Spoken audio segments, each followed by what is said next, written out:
All stories posted on our channel are stories from our subscribers and created by us based on real events we've experienced and witnessed.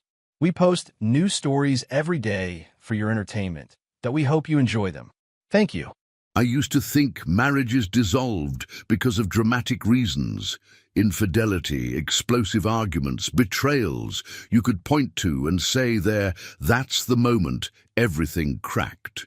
My situation, however, began slipping apart because of two pairs of sweatpants. Soft grey, fuzzy pants, layered one over the other like a fortress.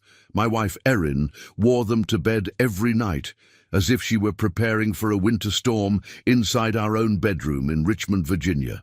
The absurdity of it would have been funny if it didn't come attached to the feeling that my presence no longer stirred anything but indifference in her. I remember the first night the double-layer tradition appeared. She walked out of the bathroom with this stiff posture, as if she were bracing herself for a conversation she didn't want to have. But she said nothing. She simply slid into bed, turned away from me, pulled the blankets over her shoulder, and announced she was tired. The next night, she repeated the routine. By the end of the week, the sight of those pants became a kind of emotional weather report. Cold front incoming. Expect distance. High chance of a silent back. I kept trying to downplay the sting of it. Erin worked long hours as a pediatric nurse. Maybe she was exhausted beyond anything I understood. I told myself adults don't need intimacy every night, that dry periods happen, that seasons change. But what I was facing wasn't a season. It was a shutdown, a refusal so absolute, it felt like I'd been quietly moved out of my own marriage without paperwork. What made it worse was how she acted outside the bedroom. In the kitchen, she still asked whether I wanted more coffee. On weekends, she still reminded me when we needed groceries or when her mother expected us for dinner. The everyday machinery of our life kept humming, but the parts that once felt warm had cooled into habit. Her politeness felt like a courtesy, extended to a stranger renting the guest room. I tried approaching her gently. One evening, as she stood at the sink drying a glass, I asked if I'd done something wrong. She shrugged before even replying, as though searching for the answer took too much energy. "No, you're fine," she said. "I'm just tired." It was the tone more than the words that hollowed me out. Tired had become the shield she reached for whenever I tried to cross the distance between us. It was vague enough to be unquestionable, firm enough to block any follow-up. I felt ridiculous for wanting more clarity, like a child tugging on a coat sleeve for attention. Weeks passed like that. I kept initiating small moments of affection, touches on her back, compliments about her hair, attempts at humor to break the stiffness. But every effort bounced off her. She didn't snap at me. She didn't criticize me. She simply retreated into that quiet, padded shell where nothing emotional could get in or out. I started feeling like a resident ghost, visible but irrelevant. The worst part was the confusion. Erin and I had never been the kind of couple who exploded during disagreements. We communicated decently enough to solve things before resentment hardened, so the sudden freeze made no sense. Something was wrong, but she wouldn't tell me what. I kept replaying old conversations, searching for clues I might have missed. Had I said something careless months ago? Had she felt neglected? Had her job drained her so deeply she couldn't engage anymore? You can drive yourself mad trying to decode silence.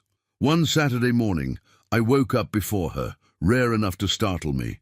Sunlight came through the blinds in thin stripes across the bedroom, and there she was, curled away from me as usual, wrapped in 2 layers of fleece pants and an oversized sweatshirt. She looked like someone preparing to sleep on a snowbank.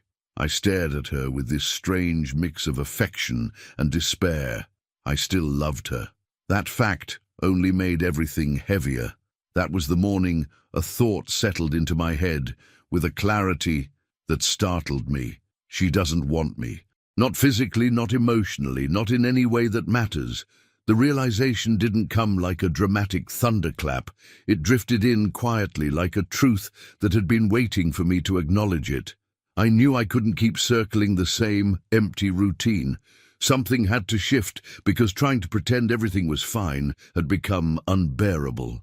My attempts at talking had gone nowhere. My patience had turned into a slow erosion. I needed a move that would force the situation out of its stalemate.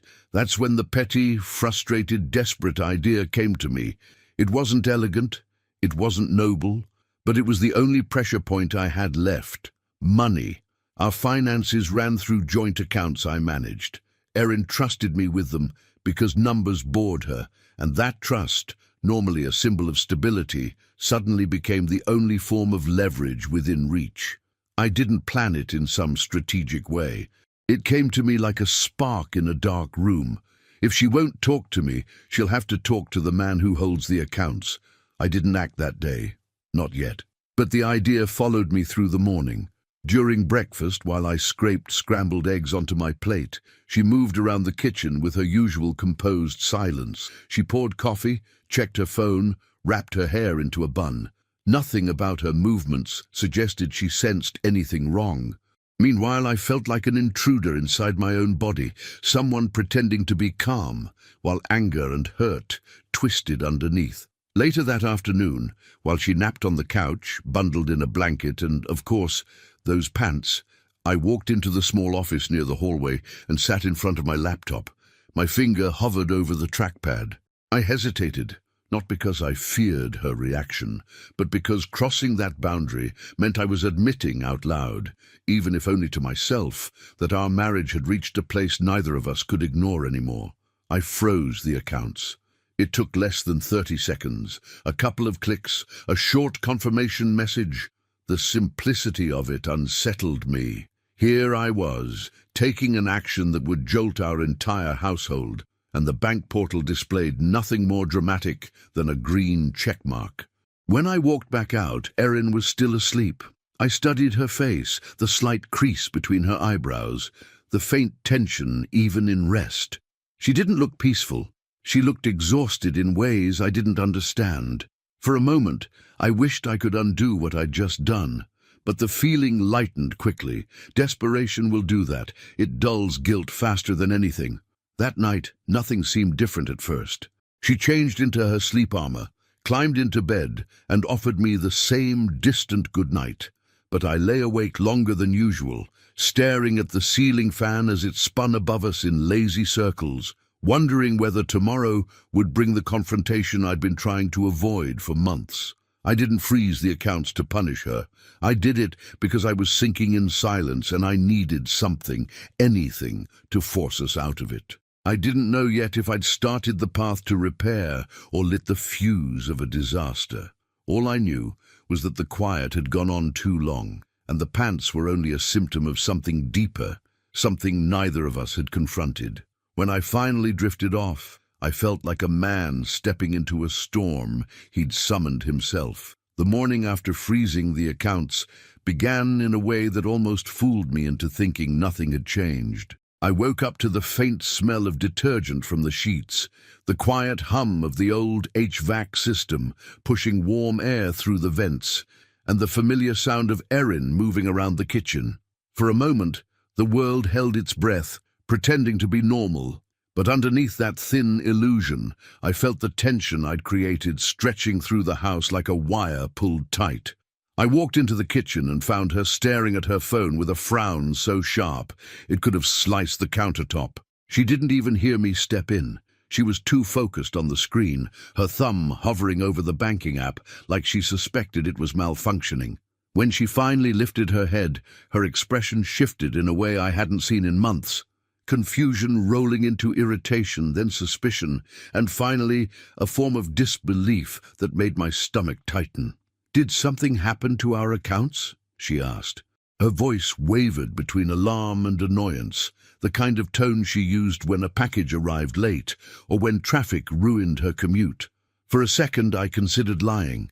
It would have been easy to blame the bank, claim there was a system glitch, but I had crossed that line already. Backing away now would only drag the inevitable further. I poured myself coffee, trying to look steadier than I felt. "I froze them," I said. The mug trembled in her grip. "You what?" I repeated it slower this time, not because she hadn't heard me, but because saying it made the situation feel suddenly immense. Her eyes widened in outrage, but beneath the anger was something softer. Fear, maybe, or embarrassment at losing control of the one thing she'd never had to worry about.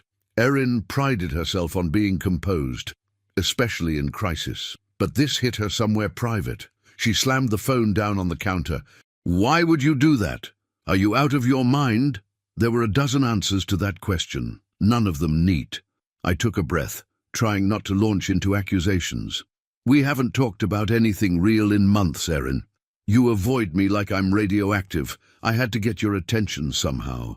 Her expression twisted at that, as if I'd accused her of a crime she hadn't realized she'd committed. "Avoid you? I'm working double shifts every week. I come home exhausted. I don't have the energy for arguments or emotional, whatever this is. It's not an argument I want," I said. "It's honesty." She crossed her arms, retreating into the defensive posture she used when she felt cornered. "So, freezing the accounts is your idea of honesty?" "It's the only thing you can't ignore," I replied, though my voice dropped, softer than I intended. A hint of guilt crept in, but I held my ground. I'd reached my own breaking point long before touching the bank portal. She turned away, running a hand through her hair. The way her shoulders tightened told me she wasn't just angry. She was overwhelmed. Erin didn't crumble easily. She could handle screaming children in the ER, frantic parents, medical emergencies that would reduce most people to jelly. But somehow, the unraveling of our marriage struck her as something she didn't know how to approach. Her silence dragged on, punctuated only by the ticking of the clock above the pantry door. The longer she said nothing, the more I sensed a truth she didn't want to admit aloud. She had been avoiding intimacy deliberately, purposefully, and not because she was tired in the way she claimed. She finally spoke. "This isn't how you fix things." "Then tell me how," I said, "because I've tried talking, I've tried being patient, I've tried pretending nothing's wrong. You keep shutting me out." Her jaw tightened, and she gave me a look I couldn't read. Maybe she wanted to yell. Maybe she wanted to cry. Instead, she walked past me into the living room, her footsteps sharp against the wooden floor.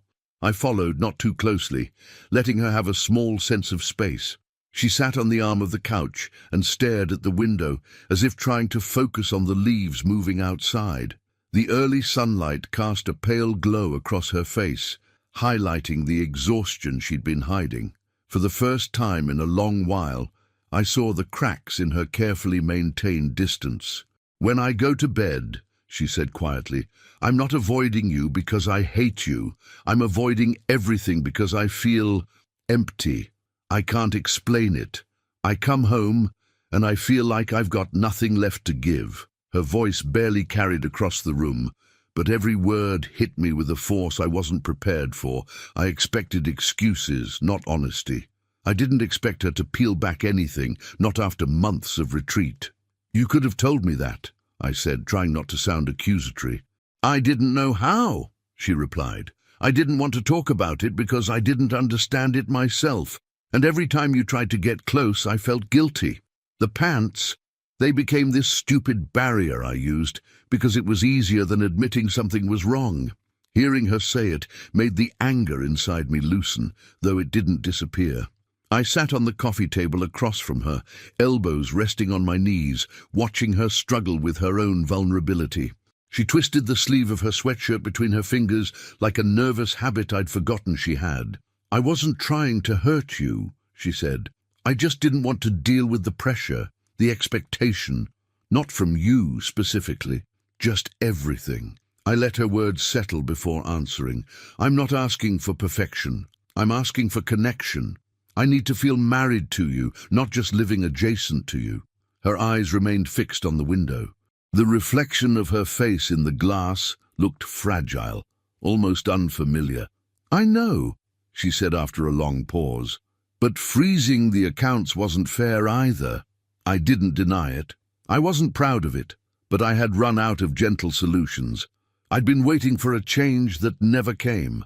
"I'll unfreeze them," I said eventually. "But we can't go back to the way things were." She nodded, though the tension in her body didn't ease. There was a gulf between us that wouldn't close with one conversation, no matter how honest. Still, for the first time in months, she wasn't hiding behind excuses or fabric armor. She was exposing something raw and unfinished. She stood up, running her thumb over the phone again.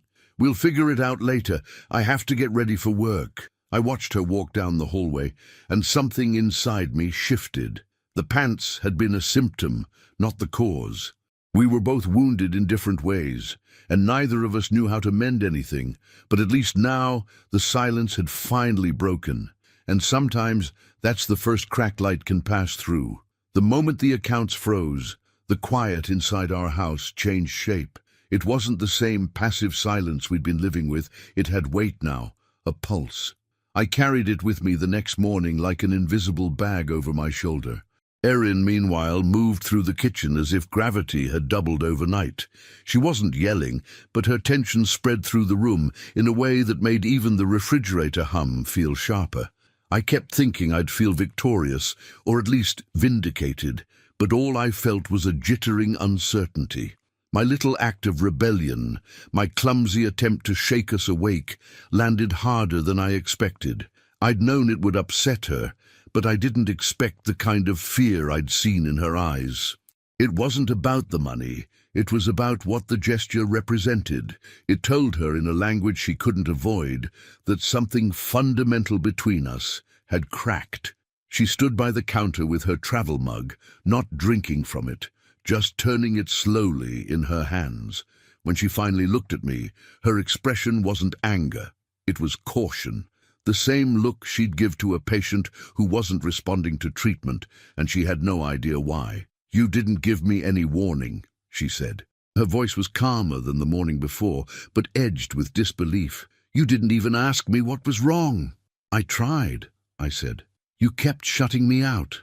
She pressed her lips together like she wanted to argue but didn't have the stamina. "You don't handle things like this." I let out a humorless laugh. Well, I didn't exactly have a handbook. Her shoulders dropped. She seemed older in that moment, somehow worn down, drained in a way that went beyond fatigue.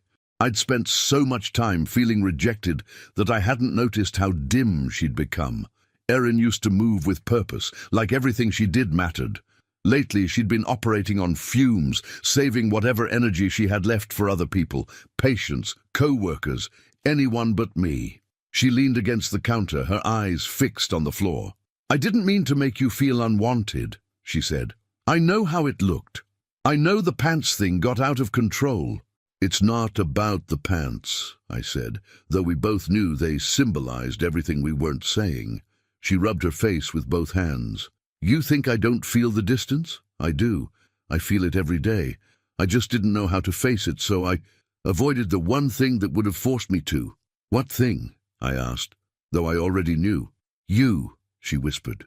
There was no accusation in her tone, no resentment, just the weary confession of someone who had run from their own shadow long enough to realize it still followed them home. I stepped closer, but not enough to invade the space she'd carved around herself. "Why didn't you talk to me?" "I was scared," she said. "Not of you, of what talking would mean. If I admitted I wasn't okay, or that something in me had gone numb, it would have made everything real. I didn't want to deal with being the problem." Her honesty unsettled me more than her avoidance ever had. I'd spent months building theories about what had caused her withdrawal. I imagined resentment, boredom, maybe even a quiet hatred growing in her. But the truth was simpler and more painful. She was lost, and she didn't know how to reach for help. She sat down at the table, resting her elbows on the surface, her fingers interlocked. "When I come home after those 12-hour shifts, I feel like I'm carrying traces of everyone I saw that day. Sick kids, panicked parents, colleagues falling apart because the ER never slows down. By the time I walk through that door, I don't feel human. I feel like a shell." I sat across from her, absorbing every word. "You could have told me that. I didn't want you to think I was failing." Her voice cracked slightly. "I didn't want to be another burden." "You're my wife," I said more softly than I expected. "You're not a burden." She blinked rapidly, as though the words stung. Then why freeze the accounts? She asked. Not accusatory, just confused. Because you wouldn't talk to me. Because every night I felt like I disappeared a little more. Because I didn't know how else to say I'm drowning too. The truth landed between us, like a fragile object neither of us wanted to touch incorrectly. For the first time in months, Erin didn't run away from the conversation. She didn't deflect or retreat into silence. She was present, raw in a way I hadn't seen since before the distance crept in. I know what I did hurt you, she murmured. I didn't mean for it to become this wall between us, and I definitely didn't expect you to, she gestured vaguely, take down the whole financial structure of our life to get my attention. It wasn't about control, I said. It was desperation. She covered her face with her hands and let out a shaky breath. Well, you definitely got my attention. For the first time since all this began, a flicker of something almost like humor tugged at her mouth. It wasn't much, but it was a start. I'll unfreeze them later today, I said. I didn't do it to punish you. She lowered her hands and studied me closely. Then what did you expect to happen? I wanted you to see that I'm not okay living next to you instead of with you. I needed you to feel how serious this is. The refrigerator clicked on, filling the silence with a mechanical hum. Erin looked at her mug again, but instead of gripping it like a lifeline, she let her hands drop. She seemed smaller, unarmored, vulnerable, human in a way she'd been hiding. I don't know how to fix this, she admitted. I don't need you to fix it alone, I said. I just need you to stop pretending everything's fine. She nodded slowly, as if accepting a truth she'd been avoiding for too long. Okay. The word wasn't a promise. It wasn't a solution. But it was the first genuine step toward something other than avoidance. She stood and walked toward the hallway, pausing briefly before disappearing into the bedroom. I'll be late if I don't get dressed, she said. We'll talk tonight. And then, for the first time in months, she hesitated at the doorway. She didn't hug me. She didn't touch me. But she looked at me, really looked, and the distance between us thinned just enough for hope to slip through. I didn't know what tonight would bring, but for the first time in a long while, the silence didn't feel like a wall. It felt like a beginning. The tension that settled over the house that evening felt different from the morning's confusion. It wasn't the initial shock anymore. It had matured into something more complicated, heavier, with sharper edges. Erin came home later than usual, her hair pulled back in a loose, tired knot, the straps of her work bag digging into her shoulder. She walked in like someone returning to a battlefield after stepping away only long enough to breathe. I was at the stove, stirring a pan of pasta I wasn't hungry for, pretending to focus on something ordinary so I wouldn't look like I'd been rehearsing what to say. She set her keys on the counter with deliberate slowness, almost as if any sudden movement might shatter the thin calm she'd gathered on her drive home. I turned off the burner and waited. The kitchen held the kind of quiet people describe right before a tornado touches down, still, dense, too full of things unsaid. I thought about what you said, she murmured, not meeting my eyes at first. I forced myself to stay where I was, hands resting on the counter. And? She finally looked up. Her gaze wasn't angry, but it wasn't warm either. It carried the weight of someone who had reached the limit of avoidance and now had no choice but to confront the wreckage. I don't know where to start, she said. Everything feels tangled. I nodded, not trusting myself with a full sentence yet. She walked past me and leaned against the opposite counter, crossing her arms. You ambushed me, she said quietly, freezing the accounts. It felt like you were pulling the rug out from under us. I expected that. I even accepted it. I know, I replied, and I'm not proud of how I handled it, but I'd been trying to talk to you for months. You shut every door I knocked on. She rubbed the bridge of her nose the way she did after long shifts. I didn't know how to talk about what I was feeling. I didn't want to open that door because I was afraid everything behind it was too dark. I took a slow breath. I wasn't asking for perfection. I just needed you. Not even physically, just present. Her face tightened for a moment, almost a flinch. I didn't realize how far away I'd gotten from you, she said. You were sleeping wrapped in layers, like you were barricading yourself from a fire, I replied, softer than I intended. I kept wondering what I'd done wrong. Something in her expression softened, but only slightly. I wasn't trying to punish you, but that's what it felt like. She looked down at the floor, her features caught in a tug-of-war between guilt and defensiveness. You think I didn't feel lonely too? She asked. I was right here, feeling disconnected and ashamed, and instead of reaching out, I curled in on myself because it felt safer. Safer from what? I asked gently. From disappointing you, she whispered. The idea stunned me. All this time, I'd assumed she was tired of me, tired of us. But disappointment, shame, those were emotions I'd never linked to Erin. She'd always been decisive, strong, impossible to rattle. The woman in front of me was nothing like the one I married, and I realized how little of her inner life I'd been seeing. She stepped away from the counter and moved to the table, lowering herself into a chair, as if her bones ached. I sat across from her, leaving a respectful space between us. She clasped her hands together, and the slight tremble in her fingers made my chest tighten. I spend all day taking care of people, she said. It feels like everything depends on me staying composed. So when I come home, I fall apart quietly. And when you reach for me, I feel exposed, vulnerable. I didn't know how to let you in without breaking. You don't have to break, I said. You just have to let me know you're hurting.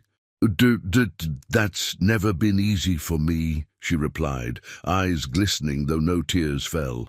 Letting someone see the mess inside me feels like failing. You're not failing, I said, leaning forward slightly. You're human. Her lips pressed together, forming a tight line. I don't want to be the reason our marriage feels like it's collapsing. You're not the only reason, I admitted. I haven't been perfect either. I let my frustration turn into resentment. I started feeling invisible, and instead of telling you gently, I reached a breaking point and did something drastic. She exhaled slowly. We're both doing everything except talking. Yeah, I agreed, and we're paying for it. A small silence settled between us, but unlike the earlier ones, this one didn't feel hostile. It felt like we were standing at the edge of something, and neither of us knew which direction to move. Outside, a car passed on the street, its headlights briefly illuminating the kitchen wall. Erin's breathing steadied slightly, though her shoulders remained tense. I want us to fix this, I said, but I don't want to build something new on top of secrets or half-truths. She nodded. I don't either. I need you to meet me halfway, I added. Not with intimacy, just with honesty. Her eyes flickered with something like understanding. I can try. The word try wasn't a promise, but it wasn't avoidance anymore either. It was a small act of courage. I went to the sink and dumped the pasta water, letting the steam rise like a sigh from the pot. The kitchen felt less suffocating now, though still far from comfortable. When I turned back to her, she was watching me with an expression that held exhaustion, caution, and something faintly hopeful. I'll unfreeze the accounts tonight, I said. She closed her eyes briefly, relief washing through her features. Thank you. But I need something in return, I added, though not in a transactional way. Her eyes opened slowly. What is it? Talk to me before you retreat, even if it's messy, even if you don't know the exact words. Don't shut me out. She swallowed, her throat tightening visibly. Okay, she said. I can do that. We didn't hug. We didn't touch. We didn't suddenly transform into the couple we used to be. But something shifted, a small, almost imperceptible shift, like the first tilt of the ground before a frozen river begins to thaw. Erin stood, walking toward the hallway, slower than usual, as if she wasn't sure how her legs would carry her. Before turning the corner, she paused and glanced back at me. I'm sorry, she said softly. So am I. She disappeared into the bedroom, leaving the kitchen dim and quiet, but not empty in the same way as before. The fallout of everything we'd pushed aside still hung in the air, but for the first time in a long while, it felt like we were facing the storm together, instead of hiding from it. And even if it wasn't forgiveness yet, it was a beginning. The next few days unfolded cautiously, as if Erin and I were walking across a frozen lake we weren't certain could hold our weight. Nothing magically improved after that conversation in the kitchen, but something subtle had shifted. She didn't retreat as quickly. I didn't bristle as easily. We were circling each other with hesitant respect, trying to figure out whether we could build something new out of what we'd broken. On the third evening, she came home early for her anyway. The sun had barely dipped behind the rooftops when she stepped through the door, dropping her bag onto the floor instead of neatly placing it on the hook like she usually did. She looked drained, but present. She lingered in the entryway for a moment, brushing a strand of hair away from her eyes, in a gesture that meant she was debating whether to speak. I was sitting at the dining table, scrolling through emails, pretending to be busy. She approached slowly, as though the distance between the door and the table required extraordinary effort. "We need help," she said quietly. I set the phone down. "I'm listening." She pulled out the chair across from me and sat, her hands clasped so tightly her knuckles blanched. "I've been thinking about everything we've been avoiding, and I can't keep pretending we can fix it on our own." She took a shallow breath. "Maybe we should try therapy." Hearing her say it startled me more than the day she pointedly wore 2 pairs of pants to bed for the first time. Erin was the kind of person who'd rather solve a Rubik's Cube blindfolded than admit she needed outside help. The fact that she suggested it meant this wasn't just a rough patch to her. This was a crisis she didn't trust herself to navigate alone. "I'm willing," I said, "but I don't want you to feel forced into anything." "If anything," she replied with a faint, tired smile, "I'm forcing myself." We sat there for a moment, not touching, not smiling, just sharing a fragile understanding. It struck me how surreal it was that 2 people who once whispered in bed about ridiculous dreams were now struggling to look each other in the eye while discussing therapy like it was a life raft. She reached into her bag and pulled out a folded slip of paper. "One of the nurses recommended this counselor. She said he's direct but fair." I took the paper from her. The name, Dr. Nathaniel Rourke, felt formal, almost intimidating. I tried to picture us sitting in an office with soft lighting while a stranger asked us to expose the rawest parts of our marriage. The thought made my stomach twist, but the alternative, going back to silence, walking on eggshells, pretending the pants weren't symbolic armor, felt worse. "Do you want to schedule a session?" I asked. "Yes," she said, "but I'm scared." I reached out instinctively and rested my hand on the table near hers, not touching, just offering the space between us as an invitation. "I'm scared too." She glanced at my hand and then at my face. For a second, it looked like she might take it, but instead she stood and walked toward the sink, filling a glass with water as if the simple act of drinking could steady her nerves. That was the thing about us in those days.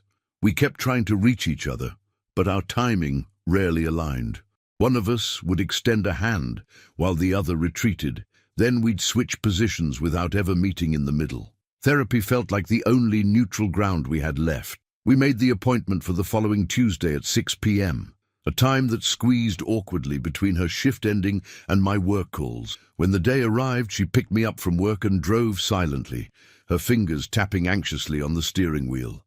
I could tell she wanted to say something, but every time she opened her mouth, she closed it again, chewing on whatever thought she didn't know how to express. The counseling office was in an old converted brick building downtown, tucked between a lawyer's office and a yoga studio. The waiting room was warm and smelled faintly of cedar. Soft music played, something instrumental, drifting and non-committal. Erin sat stiffly beside me, her posture impossibly straight, her hands locked together in her lap. I felt like someone waiting to receive test results, unsure whether the news would be survivable. When Dr. Rourke called us in, he greeted us with the kind of calm confidence therapists seem born with. He had grey at his temples and kind eyes that didn't try too hard to be kind. The room held 2 chairs angled toward each other, a small sofa, and a bookshelf filled with titles about emotional patterns, communication traps, and resilience. He asked us to start wherever felt natural. Naturally, nothing felt natural. Erin glanced at me, silently begging me to go first. I swallowed and tried to summarize months of tension without sounding petty or desperate. "I feel like I've lost my place in this marriage," I said. like I'm standing outside a locked room, waiting to be let back in. Erin listened without interrupting, but her jaw tightened slightly, either from guilt or discomfort. When it was her turn, her voice trembled in the smallest, almost imperceptible way. "I didn't know how to let him in," she said. "I still don't, sometimes." The session didn't offer any grand revelations. There were no dramatic moments where one of us broke down sobbing or sudden breakthroughs that solved anything. What it did offer was perspective, gentle, uncomfortable, necessary perspective. At one point, the therapist asked, "What do you fear most about being honest with each other?" Erin hesitated so long I thought she wouldn't answer. Then she whispered, "That he'll see how much I'm struggling and finally get tired of me." Her confession struck me harder than anything she'd said at home. I had never considered myself something she feared losing. I thought I was the one being pushed out, not the one she expected to walk away. My answer took longer. "I'm afraid that even if we talk," I said, "nothing will change." The therapist nodded, absorbing both fears as if they were pieces of a puzzle he'd seen many times but still respected. "Fear thrives in silence," he said. "You've both been trying to protect each other by saying less. That protection has become distance." When we left the office, neither of us spoke for several minutes. The air outside felt cold, too sharp for August. Erin finally broke the quiet as we crossed the parking lot. "That was harder than I expected." "Same," I murmured. She unlocked the car and paused before getting in. "Do you think it helped?" "I think it opened something," I said. "Maybe not much, but something." She nodded, and for the first time that evening, she didn't look terrified. She looked thoughtful, wounded, but reachable. When we got home, we didn't rehash the session. We didn't analyze every sentence or try to predict what Dr. Rourke planned for next week. Instead, we moved through the house with a fragile sense of peace, like people carrying boxes of glass. It wasn't a cure, it wasn't clarity, but it was momentum. And momentum, after months of stillness, felt like hope. Even with therapy underway, the house held a tension that didn't dissipate, it simply shifted shape. Some days it felt heavy and suffocating. Other days it hovered just above us, like a storm cloud we kept promising to address tomorrow. Erin and I moved more carefully now, but caution doesn't erase hurt. It only delays the explosion. The strange thing was how ordinary everything looked from the outside. We still ate dinner at the same table. We still folded laundry on Sundays. We even laughed once or twice, brief, unexpected bursts that startled us both, like echoes from a past life. But underneath those tiny moments, something raw remained. Every interaction carried an unspoken question. Are we healing or just avoiding new wounds? The week after our first therapy session, we slipped into a rhythm that resembled progress but felt like stalling. Erin acted gentler, and I tried to be patient, but a kind of stalemate settled between us. We weren't fighting, but we weren't reconnecting either. We were two people sitting on opposite sides of a table, neither willing to lean forward first. One night made that painfully clear. She came home late again, shoulders slumped, the hospital badge dangling from her collar. I was in the living room with the TV on low, not really watching anything. When she stepped in, she hesitated like someone approaching a sleeping dog, slow, careful, ready to retreat if she sensed danger. "Long shift?" I asked, keeping my voice neutral. She nodded and let her bag fall to the floor. "I'm exhausted." Those words had become her refrain, and though I knew they were true, the repetition scraped at something inside me. Exhaustion had become her shield, her explanation for every moment she withdrew. I didn't want to resent her for it, but some nights frustration crawled under my skin like an itch I couldn't scratch. She sank onto the edge of the couch beside me, but didn't sit close. "Did you eat?" "Yeah," I said. "Leftovers." She nodded absently, rubbing her forehead. We sat like that for a long minute, quiet, polite, stiff. This wasn't intimacy or connection or even comfort. It was cohabitation with a layer of civility stretched thin over months of emotional strain. Finally, I said, "We can't keep pretending this is progress. Her hands stilled. She stared at the floor as though the hardwood planks might offer a script she could follow. "I'm trying," she whispered. "I know," I said. "But trying and changing aren't the same thing." She flinched slightly, not from the words themselves, but from the truth inside them. "What do you want me to do?" "I go to therapy. I show up. I'm not shutting you out the way I used to. You're not letting me in either." She sat back, crossing her arms, inward, protective. "I don't know how to change overnight." "I'm not asking for overnight," I said, struggling to keep my tone even. "But we haven't moved in days. We're circling the same issues without touching them." She turned toward me with frustration simmering beneath her restraint. "What do you want me to say? Do you want me to magically feel desire again? Do you want me to flip a switch and be affectionate because you need it right now?" "That's not what I'm asking," I said, though the sting of her words lingered. "I'm asking you to be present with me, to stop shutting down the minute anything feels emotional." She let out a breath, shaky and irritated. "You think this is easy for me?" "I think you're scared," I replied, "and I think you're waiting for me to fix something I can't fix by myself." Her eyes narrowed slightly, not in anger, but in wounded uncertainty. "You're not exactly spilling your heart on the table either," she said. "You've been walking around with your own walls. You act calm, but you're still waiting for me to fail." "That's not true." "It is," she insisted. "I see it in how you look at me, like you're measuring every interaction, deciding whether I passed or failed some invisible test." That accusation stunned me, because it wasn't entirely wrong. I had been gauging her every reaction, waiting for clues, hoping for signs she wanted to rebuild. I didn't realize how obvious it had become. I rubbed my face, feeling the beginnings of a headache. "I'm evaluating because I'm scared," I admitted. "Scared this is all for nothing." She pressed her lips together, softening. "I'm scared too," she said, "but we can't keep turning this into a competition about who's hurting more." Her words hit me harder than she probably intended. We'd been comparing wounds instead of acknowledging them. I wanted to reach for her, but the timing felt wrong, and neither of us seemed ready to bridge the physical distance. The conversation shifted after that, becoming a slow, tense unraveling of everything we'd suppressed. She told me she felt like her body wasn't hers anymore after years of demanding shifts, emotional burnout, endless caretaking. I told her I felt like a visitor in my own marriage, someone waiting in the hallway for permission to come inside. We weren't yelling, but the intensity of the discussion left both of us visibly shaken. The air grew thick with things we didn't usually dare to express. At one point, she stood up and paced, pressing the heels of her palms into her eyes. "I hate that I made you feel unwanted," she said, "but I hate even more that I can't promise when that part of me will come back." "I don't need promises," I replied. "I need honesty and effort." "That's what I'm giving you," she said, stopping in front of me, "even if it doesn't look the way you expect." Her voice cracked, and for the first time in months, she didn't hide it. I reached out, not touching her, just offering the gesture again. This time, she took my hand.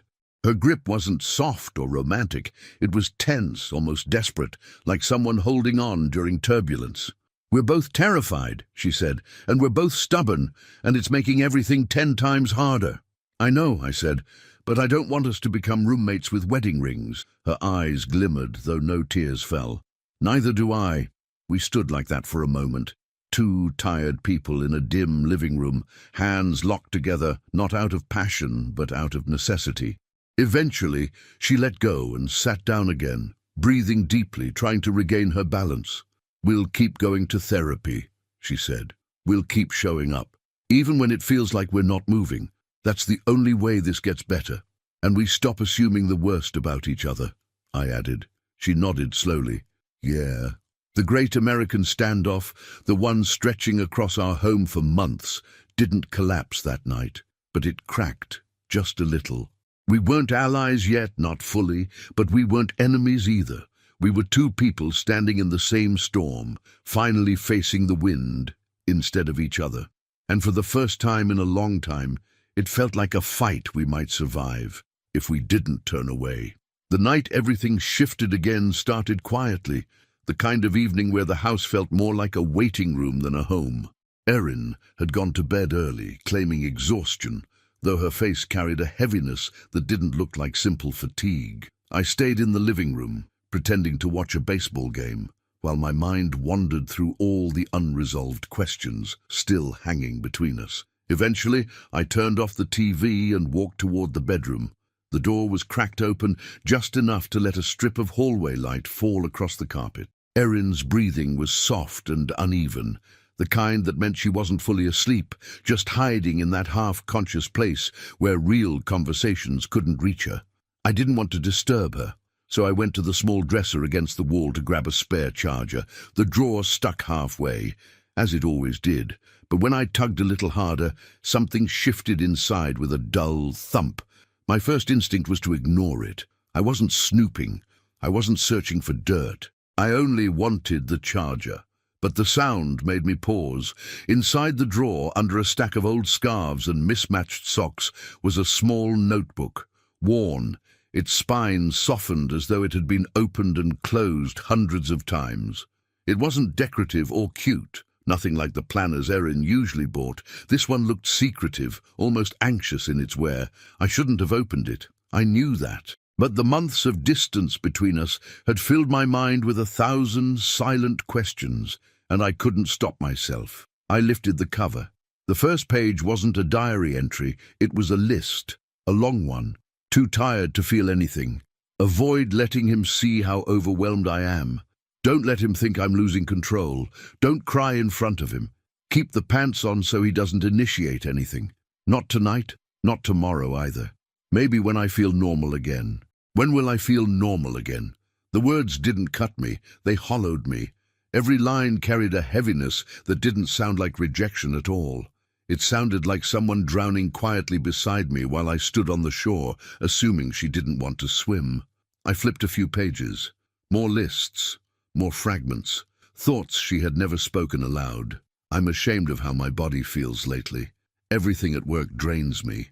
I come home empty. What if he realizes he deserves better? I want to want him. I just can't switch it back on. My throat tightened. For months I'd been interpreting her distance as disinterest, possibly even resentment. But seeing her thoughts laid out so starkly showed something I hadn't imagined. She wasn't shutting me out because she didn't care. She was shutting down because she felt broken.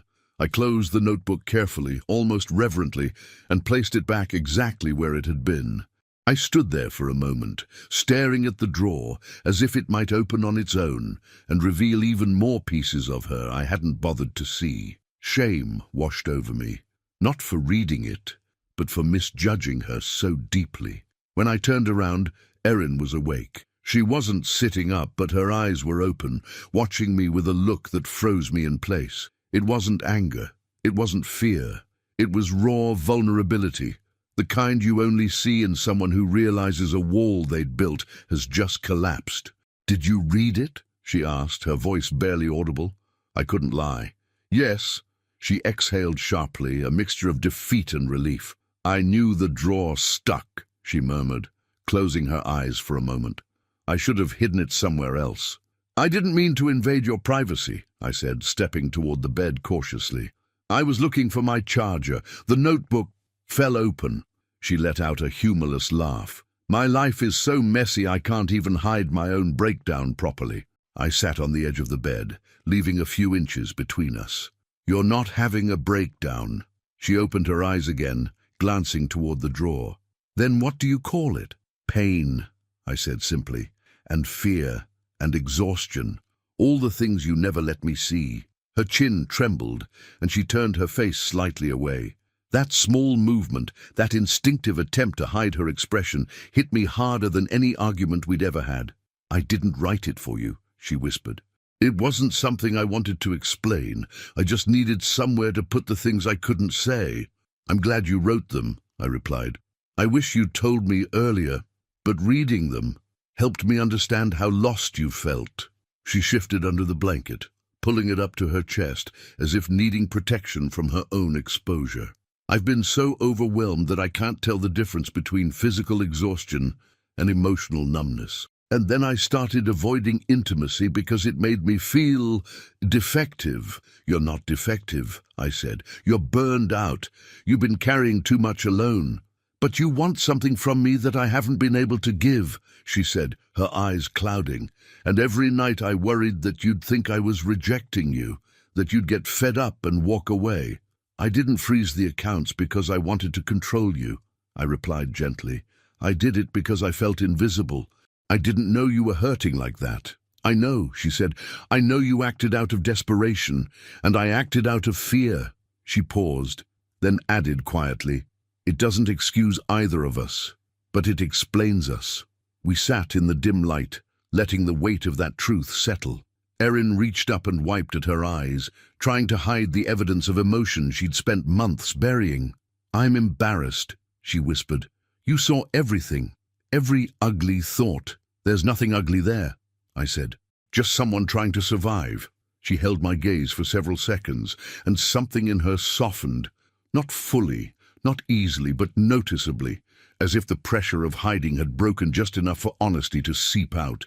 I want to get better, she said. Not for you, for me, but I need you with me while I figure out how.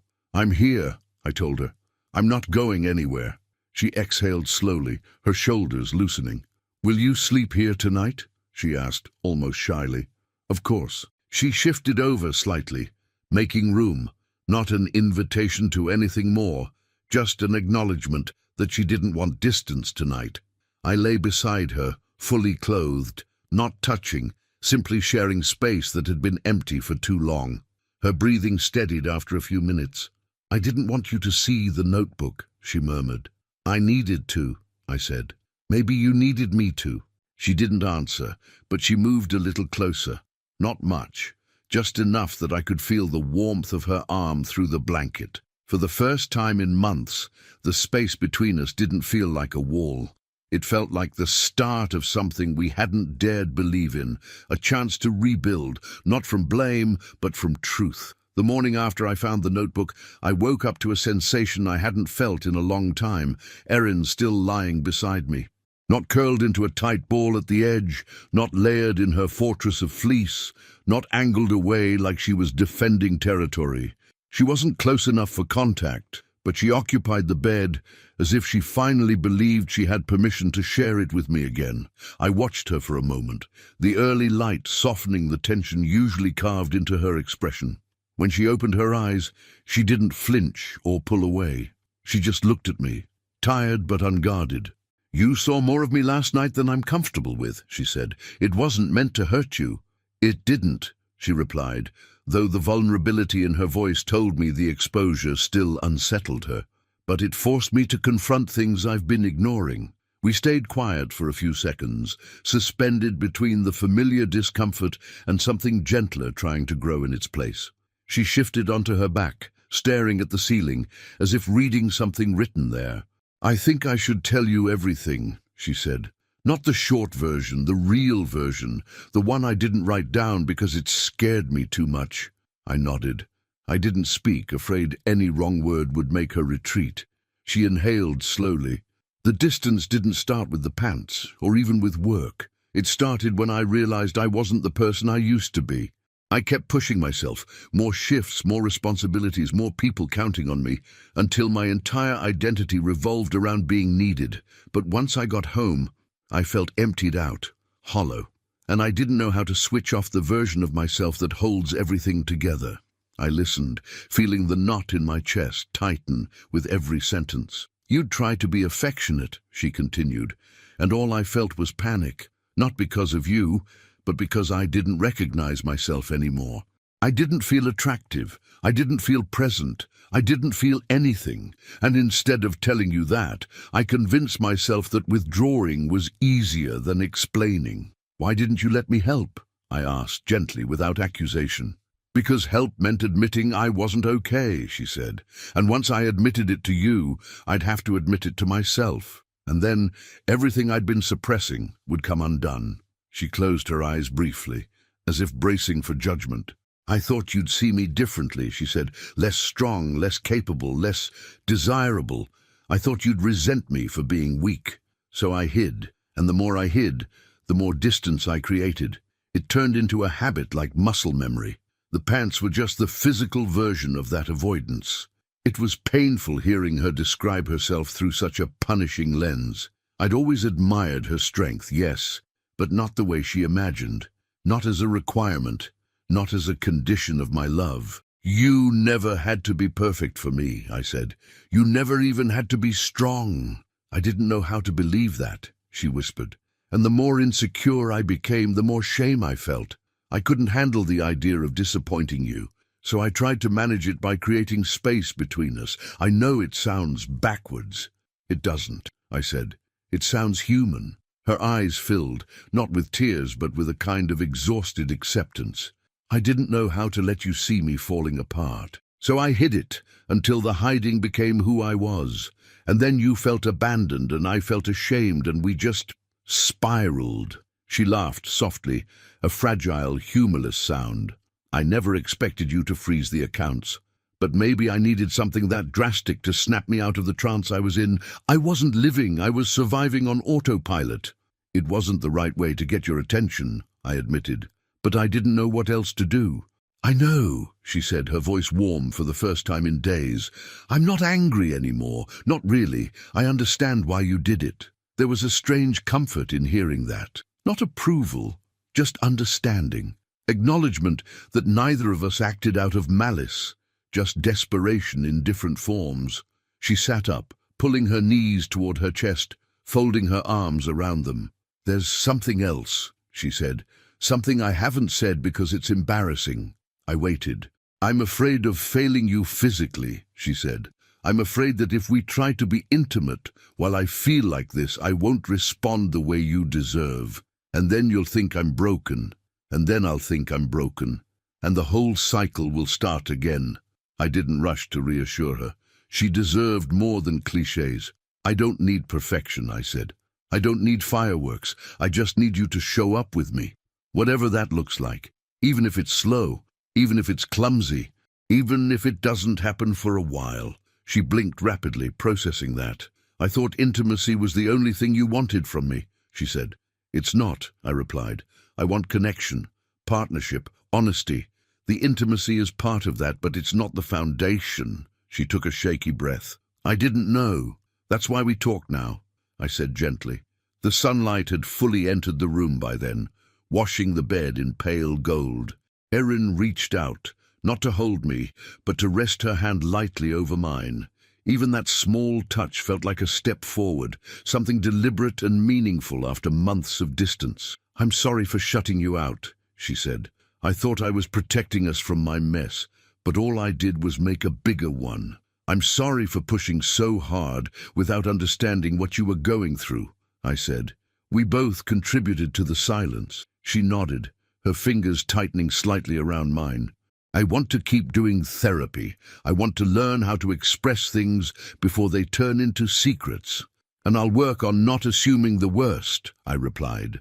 "Do you still want this?" she asked, voice trembling just enough to show how afraid she was of the answer. "I never stopped wanting it," I said. Her breath hitched, and she leaned her forehead against my shoulder, not for comfort, but for grounding. It felt like a bridge being built plank by plank, shaky but purposeful.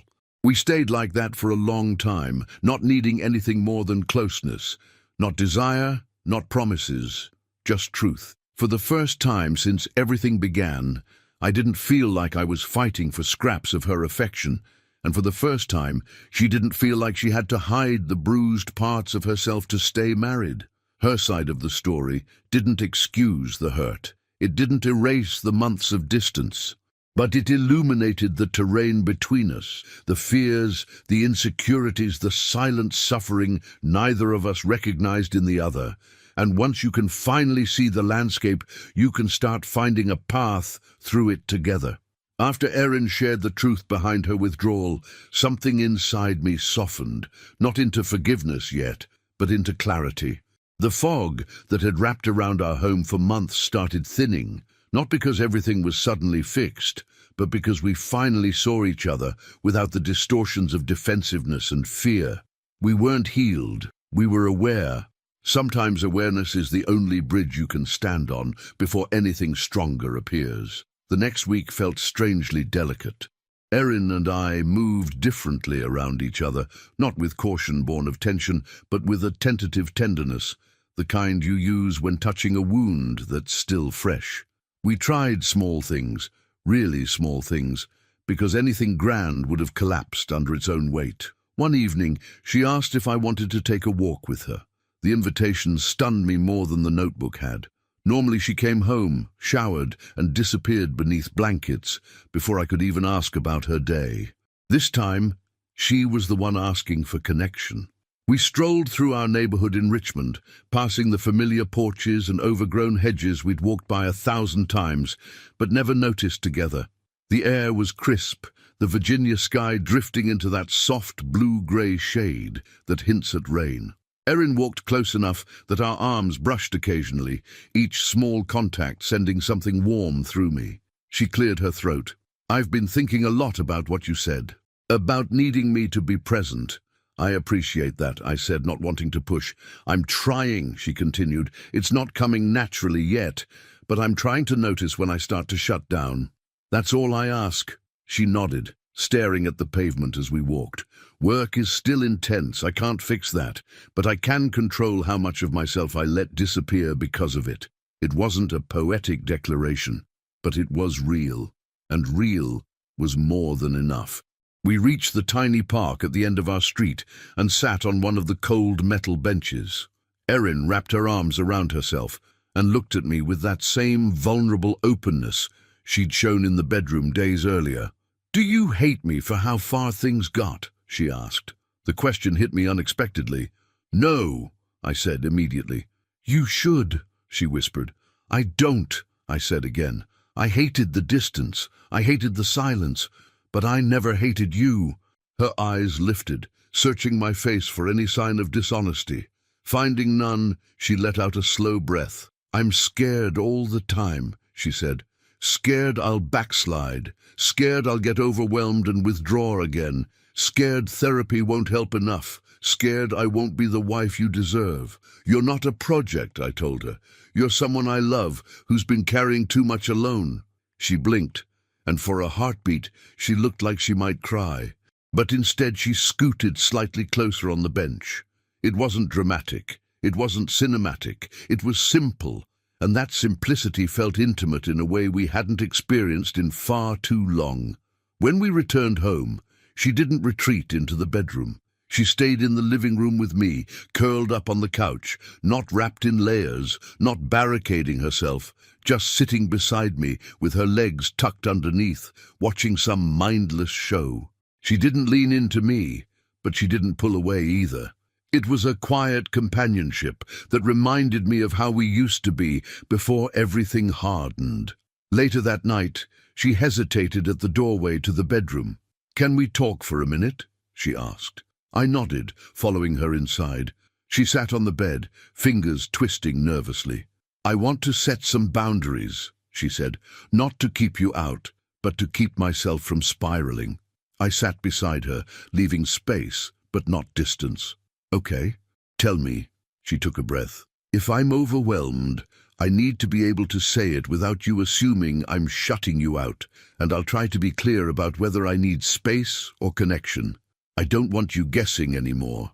"That helps," I said. "And when it comes to intimacy," she hesitated, cheeks reddening slightly. "I don't want pressure. Not from you, not from myself. I want to rebuild slowly. I want to feel safe again. Not just physically, emotionally." Her honesty disarmed me. "There won't be pressure," I said. "We'll go at whatever pace works for you." She nodded, relieved. "Thank you. But I need something too," I added. "I need to know when you're struggling. Not weeks later, not in a notebook I'm not supposed to read. In the moment." Her shoulders sank slightly, not from resistance, but acceptance. "I can do that," she replied. "It won't be perfect, but I'll try." "Imperfect is fine," I said. "Honest is better." She smiled faintly, the first genuine smile in months. We went to bed that night without touching, but the distance didn't feel like rejection anymore. It felt intentional, two people choosing calm over avoidance, closeness over panic. Erin didn't layer herself in 2 pairs of pants. She wore a simple pair of cotton shorts and a loose t-shirt, nothing defensive or symbolic. I didn't make a move toward her. That restraint wasn't sadness. It was respect. She seemed to recognize that because as she turned off the lamp, she murmured, "Thank you for being patient." "It's not patience," I said softly. "It's partnership." She didn't respond verbally, but she reached out under the blanket and touched my arm with her fingertips. It lasted only a second, but that 1 second held more meaning than all the nights we'd spent sleeping inches apart. Over the next few days, small moments began layering into something that resembled healing. She checked in with me emotionally, not every hour, but when something weighed on her, she no longer hid behind excuses. I shared my fears more openly, too, without disguising them as anger or frustration. One night we cooked dinner together for the first time in months. Nothing extravagant, just stir-fry and rice. But the simple act of moving around each other in the kitchen without tension felt like rediscovering a language we thought we'd forgotten. We were still fragile, still uncertain, still learning how to navigate each other's wounds without reopening them. But for the first time since everything had begun, we weren't walking alone. The cracks didn't disappear, but they stopped widening, and slowly, carefully, almost imperceptibly, light began filtering through them. It wasn't reconciliation yet, but it was becoming something close. Progress in a marriage isn't a straight line. People like to imagine healing as this steady rise toward clarity, but in reality, it's more like trying to climb a hill made of loose gravel. You gain a few feet, slide back a few more, and repeat until your legs burn. Erin and I were no exception. After those gentler days, after the small breakthroughs and hesitant steps toward each other, I let myself believe the worst was behind us. That optimism lasted until the night everything dipped again. It was a Thursday. Erin came home late, the kind of late that meant she'd probably skipped lunch and spent the last few hours dealing with a crisis she wouldn't be ready to talk about. I was in the living room finishing up some work emails, half waiting for her to announce herself the way she usually did. Instead, she walked in with none of that tentative warmth she'd slowly been rebuilding. Her expression was flat, eyes glassy, shoulders locked in that rigid posture I'd learned to recognize as trouble. "Hey," I said gently, "everything okay?" She didn't answer. She dropped her bag on the chair, walked straight to the bedroom, and closed the door. Not slammed, closed, quietly, carefully. That carefulness felt worse than shouting. I gave her a few minutes, telling myself she needed to decompress, but minutes turned into nearly an hour, and the silence stretched so long it became suffocating. Memories of the earlier months rushed back, her sleeping in layers, her turning her back, her drifting away from me like I was a stranger occupying her kitchen. My chest tightened with an old panic I thought we'd moved past. Eventually, I knocked softly. "Erin, can I come in?" A full 10 seconds passed before she replied, "I'm not in the mood to talk." The words sounded rehearsed, defensive, too familiar. My frustration flared before I could stop it. "We talked about this," I said quietly through the door. "You promised you wouldn't shut me out without telling me what's going on." She opened the door just enough for me to see her face. Her eyes were red, but not from crying, more like she was fighting tears she refused to let fall. "I said I'd try," she said. "I didn't say I'd never struggle again. I'm not asking for perfection. I just don't want us going backward." "I'm exhausted," she whispered, voice trembling with more anger than sadness. "I can't have this conversation right now." That sentence punched straight through the fragile calm we'd worked so hard to build. All the fear I kept buried, all the doubt I pretended didn't exist, suddenly rose to the surface. "You can't just disappear into silence again," I said. "Not after everything we've talked about." "You think I'm doing this on purpose?" she snapped. "You think I want to feel this way? I think you're shutting down and expecting me to magically understand what's wrong." She opened her mouth, closed it again, and then stepped back, as if the air between us had suddenly grown too tight to breathe. "This is exactly why I didn't want to talk," she said softly. "I knew it would turn into pressure." "It's not pressure," I replied. though even I could hear the frustration creeping in. It's fear. I don't want to lose the progress we've made. She rubbed her forehead, palm digging into her skin. I had a horrible day at work, one of the kids I've been caring for. It didn't go well. I'm trying not to bring it home, but it's swallowing me tonight. That softened me instantly, but the damage from the argument had already begun unspooling. She wasn't wearing 2 layers of pants tonight, but the emotional armor had snapped back into place just as firmly. "Why didn't you just tell me that?" I asked. "Because I didn't want you to think I was slipping again. I didn't want to admit that I was overwhelmed. I hate this version of myself." "You don't have to hide when you're drowning," I said. "That's the whole point. You're supposed to tell me." She sat on the edge of the bed, elbows on her knees, hands clasped together tightly. "I'm still learning that. I can't unlearn months of shutting down overnight." I sat beside her, leaving a few inches of space like we'd become accustomed to. "I know. But when you shut the door without a word, it felt like we were right back where we started." "I wasn't trying to go backward," she murmured. "I just didn't have the energy to hold myself together and explain everything at the same time." She wasn't being dramatic. Her voice was low and raw, almost shaky. She looked like someone balancing on the edge of a cliff she didn't fully trust herself to step away from. I took a very slow breath. "Okay, let's reset." She glanced at me, confused. "Reset?" "Yeah," I said, "right here, right now. No blame, no scorekeeping. Just start from this moment again." Her eyes softened. "I don't deserve how patient you are." "It's not about deserving," I said. "It's about choosing each other on the bad nights too." She exhaled and closed her eyes for a second. When she opened them, she looked less like someone running from herself and more like someone trying to stay grounded. "I'm sorry for shutting the door," she said. "I wasn't thinking. I was overwhelmed, and everything inside me was buzzing. I needed quiet." "And I'm sorry for jumping to fear," I replied. "I get triggered by the silence. It scares me more than I want to admit." Her expression shifted into something painfully gentle. "We're not our past habits," she said. "We're trying to build new ones, but it's going to take time." "I know." She scooted closer, not dramatically, just enough that her knee brushed mine. "I don't want to lose what we're building," she whispered. "You won't," I said. "Not if we keep choosing to talk instead of vanishing into old patterns." She leaned her head lightly against my shoulder. The contact was soft, tentative, but sincere. "I'm trying," she said again, "even when it doesn't look like it." "I know," I murmured. We stayed there for a long moment, breathing in sync, both of us shaky in different ways. Erin wasn't fixed. I wasn't cured of my insecurities. But we were learning, slowly, awkwardly, imperfectly, how to stay together in moments that used to tear us apart. The relapse didn't break us. It reminded us we weren't as far along as we'd hoped, but also not as lost as we once were. Recovery wasn't a straight line. It was a series of choices made again and again. And that night, we chose each other, stumbling, flawed, but still choosing.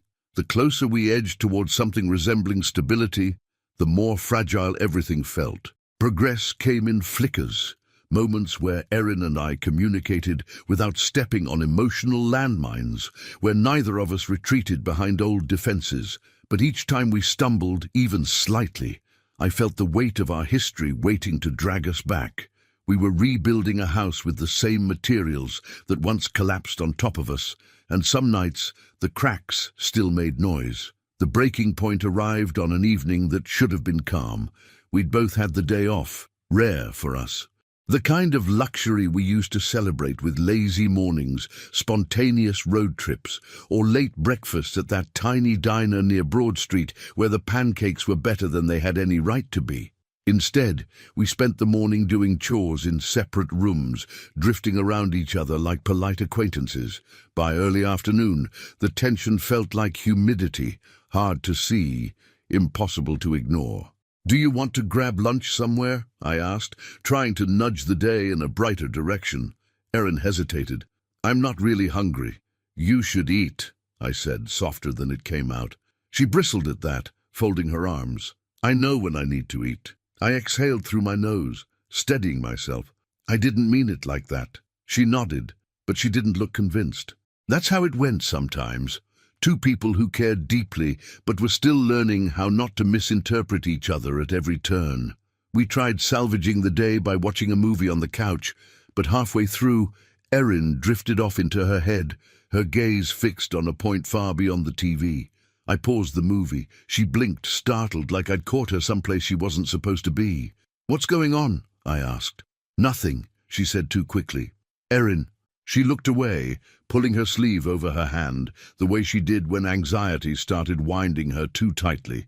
"I don't know." "You do." Her shoulders rose and fell, a shaky breath escaping. "Sometimes I feel like no matter how much progress we make, I'm always one bad day away from ruining everything again." "You're not ruining anything," I said. "We're figuring it out." She shook her head. "You keep saying that like it's simple, like we're just learning a new routine. But what if I can't give you the marriage you want? What if this—" She gestured at herself, her uncertainty, the emotional messiness she hated so much. "Is all I have? What if I never go back to who I was?" I didn't answer right away. I had learned that with Erin, immediate reassurance sometimes felt like dismissal. She needed honesty more than comfort. "I don't want who you were," I said. "I want who you are, flaws and all." Her eyes softened, but the doubt didn't disappear. "You say that now, but what about in a year or 5? What if my burnout doesn't go away? What if the intimacy never comes back the way it used to?" "That's not something we can predict." "Exactly," she whispered. "And what if we're staying together out of fear? Fear of change, fear of hurting each other, fear of starting over." She paused, swallowing hard. "Fear of being alone." Her words struck deep because they echoed thoughts I hadn't dared admit even to myself. The truth is, sometimes love gets tangled up with habit, with history, with the comfort of someone simply being there. Sometimes you don't know where affection ends and fear begins. I sat back, letting the silence form around us, the kind that demanded clarity instead of comfort. "Are you thinking about leaving?" I asked, steady but not cold. She didn't answer immediately. "I don't want to," she finally said. "But I don't want us to stay together if it means you'll resent me forever. Or if I'll resent myself." It wasn't a threat. It wasn't a plea. It was a confession spoken with the softness of someone who'd been rehearsing the line in their mind for weeks. "I don't want to leave either," I said, "but maybe we do need to step back and ask ourselves what we're fighting for." Her eyes filled in a way I hadn't seen in months. Not panic. Clarity. Painful clarity. "Do you still feel like you're outside looking in?" she asked. "Sometimes," I said, because lying would have been a step backward. "But not all the time, and not as deeply as before." She nodded. "And I still feel overwhelmed sometimes, like I could be fine one minute and fold the next for no reason I can explain." "That's okay," I said. "We're allowed to be messy." "But what if we keep hurting each other?" she whispered. "Then we learn not to," I replied. "That's what the work is." She took in those words as if weighing their truth against her own fears. Then she said something that cracked me open in a way I didn't expect. "I need to know that staying doesn't mean sacrificing myself, and I need to know that you're not sacrificing yourself either." It was the most honest statement she'd ever made. I let it settle, feeling its weight in my chest. Staying shouldn't mean sacrificing anything essential. It should mean choosing each other while supporting who we are individually. If it ever becomes a cage, then it's not a marriage. It's a sentence. Her gaze locked onto mine, searching for the conviction behind my words. When she found it, her posture softened. "I want to stay," she said quietly, "but I want to stay for the right reasons, not guilt, not fear, not obligation." "Then let's choose each other intentionally," I said, "not because it's familiar, but because it's real." She exhaled, a trembling breath that carried more relief than uncertainty. "And if things get hard again?" "Then we face it," I said. "Not by withdrawing, not by panicking, not by freezing accounts or hiding notebooks. We face it together." Her mouth curved, not into a smile but into something steadier, warmer, something that looked like acceptance. For the first time, we weren't clinging to each other out of desperation. We weren't trying to win or survive or avoid responsibility. We were making a decision, not to stay blindly, not to leave impulsively, but to stand at the center of everything broken and choose whether to rebuild with intention. She reached for my hand, not timidly, not defensively, openly. "I choose us," she said. I squeezed her hand, feeling a calm resolve settle into me. "Then so do I." It wasn't a dramatic moment. It wasn't cinematic. It was simple, steady, human. A choice made by two imperfect people willing to keep trying, not because they were afraid to lose each other, but because they finally understood what it meant to stay. The decision point wasn't a crossroads. It was a beginning. The days that followed our decision weren't miraculous. No spotlight shone down on us. No orchestral swell signaled the grand finale. What happened instead was quieter, ordinary almost. And maybe that was the point. For the first time in months, our progress didn't feel like a frantic attempt to fix something broken.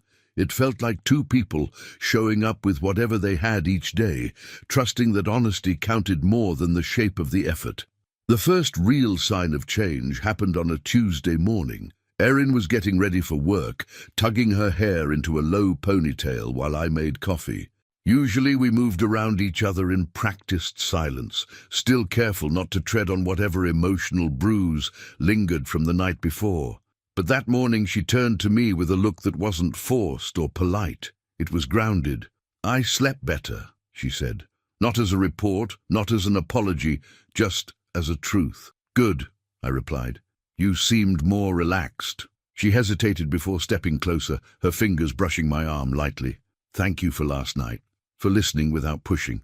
"I'm learning," I said, and she smiled in a way I hadn't seen in such a long time, gentle, unguarded, familiar. That small moment stayed with me all day, not because it solved everything, but because it didn't need to. It showed me what choosing each other looked like in practice. Tiny, consistent gestures that built trust in increments. Therapy helped too, not because Dr. Rourke had magic words, but because speaking openly in front of someone else forced us to slow down, to hear our own fears out loud. Erin learned to name her overwhelm instead of hiding it. I learned to check my assumptions before letting them bloom into resentment. Some sessions were full of breakthroughs. Others were nothing more than a series of awkward pauses, broken by half-finished sentences. But we kept going, even on the weeks where progress felt invisible. The turning point, the real one, came on a night that seemed like it would spiral. Erin had a horrible shift. She came home drained, her shoulders slumped, her voice stripped of its usual steadiness. I recognized the signs of emotional collapse brewing beneath her calm exterior, but instead of disappearing into the bedroom, she walked straight to me. "I'm overwhelmed," she said. "I need a minute, but I don't want to shut you out." It was such a simple sentence, but it broke something open in me. Months ago, she would have locked herself in silence until I panicked. Now she was letting me into the very space she once guarded with everything she had. "Do you want me with you?" I asked. "Or do you want quiet alone?" She thought for a moment. "Can you sit with me? I don't need to talk. I just don't want to be alone." We sat on the couch, her head resting on my shoulder, her breathing uneven, but not frantic. The closeness wasn't romantic or charged. It wasn't even comforting in the traditional sense. It was intimate, simply because she let me exist with her in a moment she hated being seen in. That quiet closeness meant more than any dramatic gesture could have. Later that week, something else shifted. Something physical, but not in the way either of us expected. We were getting ready for bed, both of us tired but steady. Erin opened her drawer and pulled out a pair of thin cotton pajamas. No layers, no barriers. She didn't announce it or frame it as symbolic. She simply wore them and climbed into bed beside me. I didn't react dramatically. I didn't move toward her or treat it like an invitation. I just laid beside her, matching her unspoken rhythm. After a few minutes, she whispered, "I'm not ready for anything yet, but I want to be close." "That's enough," I said, and it was. She slid her hand across the sheets, letting it rest on top of mine. The touch was light, a gentle overlap of fingers rather than a grasp, but the meaning behind it went deeper than anything we'd touched in months. She gave me connection instead of avoidance, presence instead of panic. I fell asleep feeling more at peace than I had in a very long time. Intimacy didn't return suddenly. It came slowly, through shared routines, genuine conversations, and the kind of emotional transparency Erin had once feared showing. There were days when she backtracked, falling into old patterns of withdrawing. There were nights when my own insecurities resurfaced, whispering that the progress wouldn't last. But each time, instead of spiraling in opposite directions, we caught ourselves. We talked, we reset, we tried again. The real closeness formed in the in-between moments. Watching her fold laundry while humming under her breath, noticing the way her shoulders softened when she trusted that I wouldn't interpret her fatigue as rejection. Her learning to tell me when she felt herself slipping, me learning to hear her without layering my own fears onto her words. We grew into a marriage that looked nothing like the one we started with. Less polished, less effortless, but far more authentic. A marriage where two flawed people accepted that connection wasn't something you protect by hiding weakness, but something you build by revealing the parts you once buried. One night, weeks after our decision point, Erin turned to me in bed and said, "Thank you for staying when it would have been easier to leave." I shook my head. Leaving wouldn't have been easier. Losing us would have been harder than anything. She rested her hand on my chest, her thumb tracing absent circles. "We're not perfect." "No," I said, "but we're trying the right way now." She kissed me, not passionately, not urgently, but with the kind of kiss built from understanding rather than impulse. A kiss that felt like a promise, not an apology. When she pulled back, she whispered, "I want this version of us, the honest one." "Then we keep choosing it," I said. And we did. Not because the problems vanished, not because intimacy magically revived itself overnight, not because either of us became flawless partners, but because we learned how to stay connected through imperfection. A different kind of closeness grew between us, one made not of performance or routine, but of truth, transparency, effort, courage. And for the first time in a long time, I didn't feel like I was waiting for her. We were finally walking toward each other, at our own pace, in our own way, but together.